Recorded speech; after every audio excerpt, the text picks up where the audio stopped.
Tuhan Yesus tidak berubah. Tuhan Yesus hidup. Dia mau menyembuhkan saudara.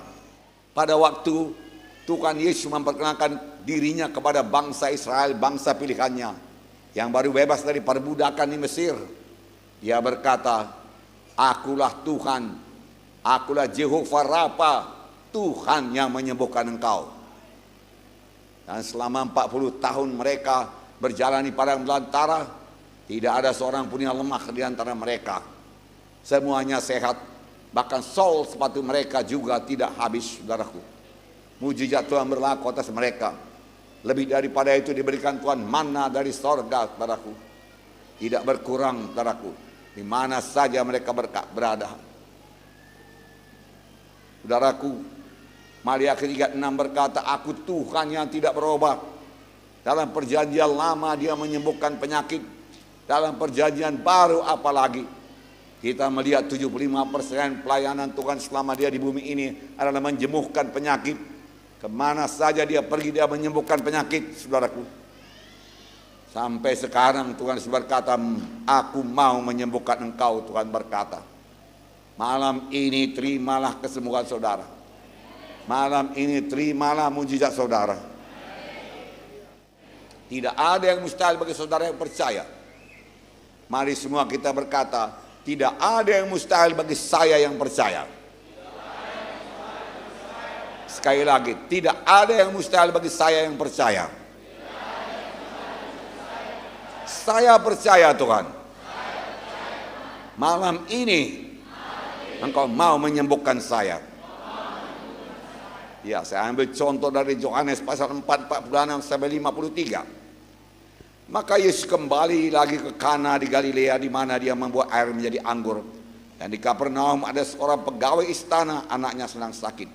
Ketika ia mendengar bahwa Yesus telah datang dari Yudea ke Galilea, pergilah ia kepadanya lalu meminta supaya ia datang dan menyembuhkan anaknya, sebab anaknya itu hampir mati. Kata Yesus kepadanya, jika kamu tidak melihat tanda dan mujizat, kamu tidak percaya. Pegawai istana itu berkata kepadanya, Tuhan, datanglah sebelum anakku mati. Kata Yesus kepadanya, pergilah, anakmu hidup. Orang itu percaya akan perkataan yang dikatakan oleh Tuhan Yesus kepadanya. Lalu ia pergi. Ketika ia masih di tengah jalan, hamba-hambanya telah datang kepadanya dengan kabar bahwa anaknya hidup. Ia bertanya kepada mereka pukul berapa anaknya itu mulai sembuh. Jawab mereka, kemarin siang pukul 1 demamnya hilang. Maka teringatlah ayah itu, bahwa pada saat itulah Yesus berkata kepadanya, anakmu hidup. Lalu ia percaya, ia dan seluruh keluarganya. Di sini kita melihat, saudaraku, Yesus kembali ke Kana di Galilea. Kita mengetahui di Kana di Galilea inilah mujizat Tuhan yang pertama, air menjadi anggur.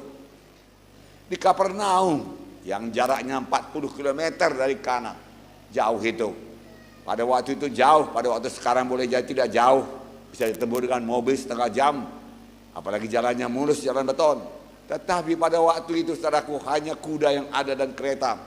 Boleh jadi, saudaraku, pegawai istana ini, saudaraku yang anaknya sakit, saudaraku datang kepada Yesus naik kuda, memakan waktu 1 jam 2 jam, saudaraku. Saudara, dia datang kepada Yesus, Tuhan tolonglah, datanglah ke rumahku Tuhan, anakku hampir mati. Tuhan Yesus sebenarnya tidak menolak, Tuhan Yesus sangat mau menyembuhkan anak yang sakit itu. Tetapi dia mau meningkatkan iman mereka. Tuhan Yesus mau mengajarkan satu perkara yang sangat penting. Apakah itu, saudaraku?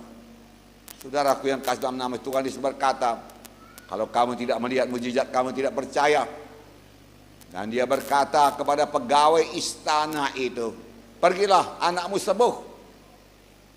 Dia bukan Yesus enggan ke rumahnya yang berjalan 40 km, tidak. Yesus mau, seperti saya katakan tadi. Tapi dia mau mengajarkan satu perkara. Untuk kesembuhan, tidak perlu tubuhnya hadir. Tidak perlu Yesus hadir secara tubuh. Cukup dia sampaikan firman-Nya. Tuhan Yesus menunjukkan bahwa firman-Nya itu berkuasa, saudaraku.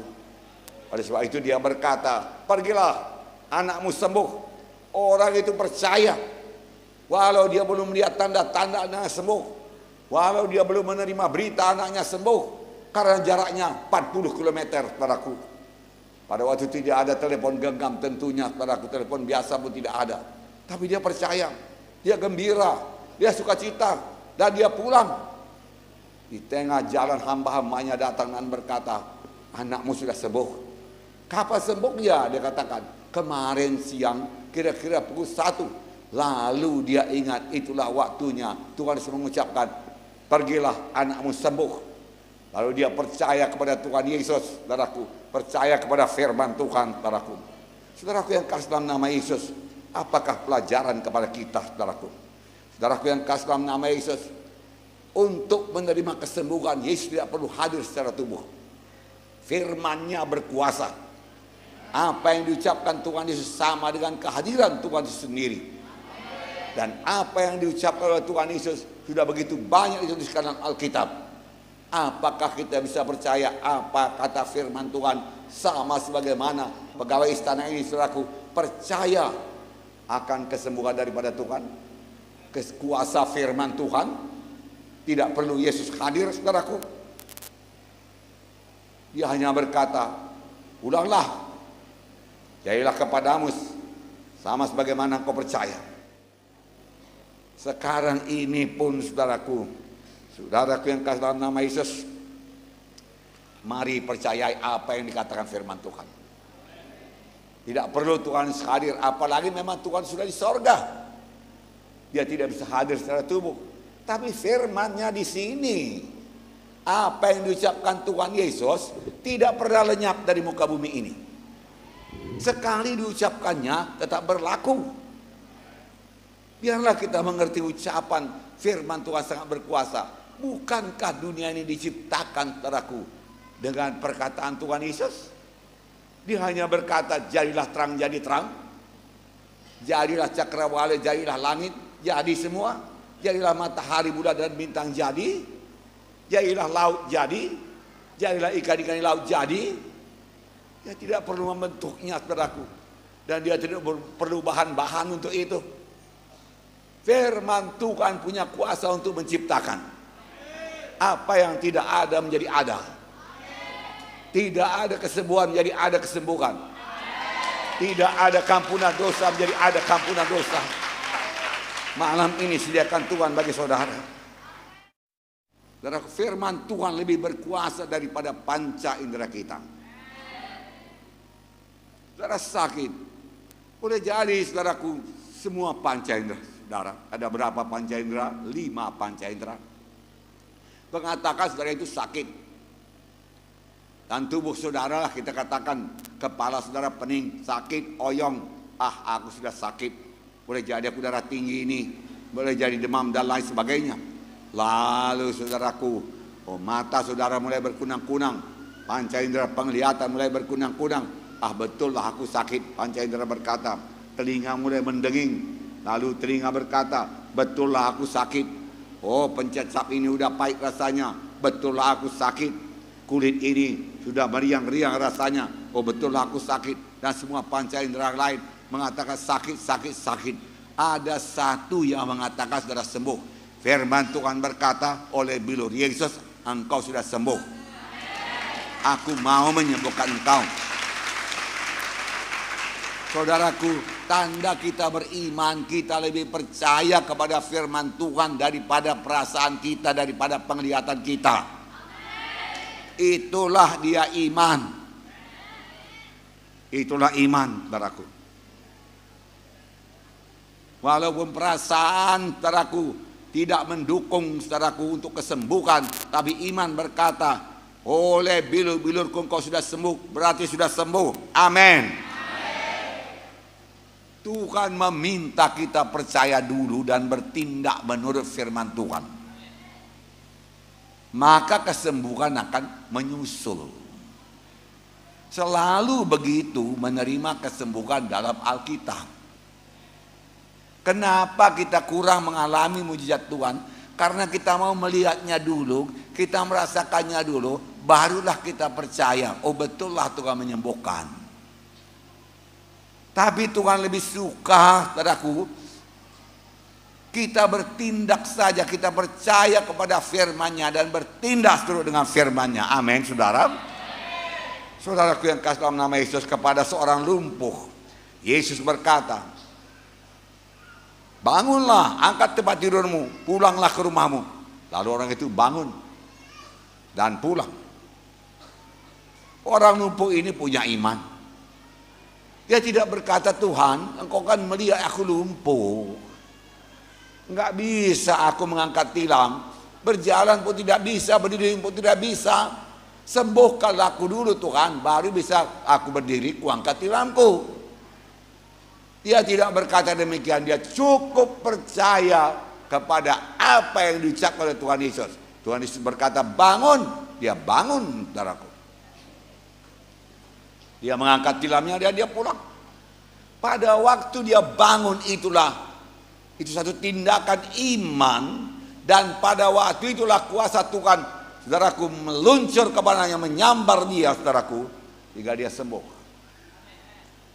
Kepada seorang yang sudah 38 tahun terbaring di kolam Bethesda, saudaraku, saudara menunggu air kolam itu bergolak, karena siapa saja yang lompat ke dalam pada air kolam itu bergoncang, dia sembuh apapun penyakitnya. Tetapi karena dia lumpuh, dia tidak bisa bergerak cepat menuju kolam. Yesus datang, maukah engkau sembuh? Dia berkata, Tuhan, enggak ada orang yang mengangkat aku ke kolam itu. Pada waktu aku di tengah jalan, orang lain sudah duluan melompat, orang itu sembuh. Aku terlambat. Tuhan berkata, bangunlah, angkat tempat tidurmu dan pulanglah ke rumahmu. Orang itu bangun, dia angkat tempat tidurnya, dia pulang ke rumahnya. Dia cukup percaya. Dia tidak berkata, Tuhan 38 tahunnya aku ini sakit, Tuhan, engkau suruh pula bangun dan bangkit. Kalau memang bisa aku bangun dan bangkit, sudah lama aku bangun bangkit, Tuhan. Dia tidak berkata demikian. Banyak alasan-alasan bisa dikemukakan kepada Tuhan Yesus. Tetapi dia cukup percaya. Oke, aku percaya firman Tuhan, ya dan amin. Saudaraku yang kasih dalam nama Yesus, demikian juga pada malam ini saudara bertindak. Tuhan sudah berkata demikian, aku sembuh. Amin, saudaraku. Untuk menerima kesembuhan sangatlah penting kepada mereka yang datang kepada Tuhan, segera percaya dan bertindak. Percaya dan bertindak. Percaya dan bertindak. Saudaraku yang kasih dalam nama Yesus, tindakan malam ini. Saudara berkata, Pak Munte, saya ini sudah percayalah. Kalau saya enggak percaya, saya tidak datang kemari. Bagus, itu langkah pertama, percaya. Kemudian setelah saudara didoakan, jangan bergantung lagi pada perasaan saudara, penglihatan saudara. Percayai, haleluya, aku sudah didoakan. Hamba Tuhan meletakkan tangan padaku, maka aku sudah sembuh. Aku bangun dan bangkit sekarang. Tuhan, tolong aku, mengalirkan kuasa-Mu, aku bangkit dalam nama Yesus. Haleluya. Maka kesembuhan jadi milik saudara.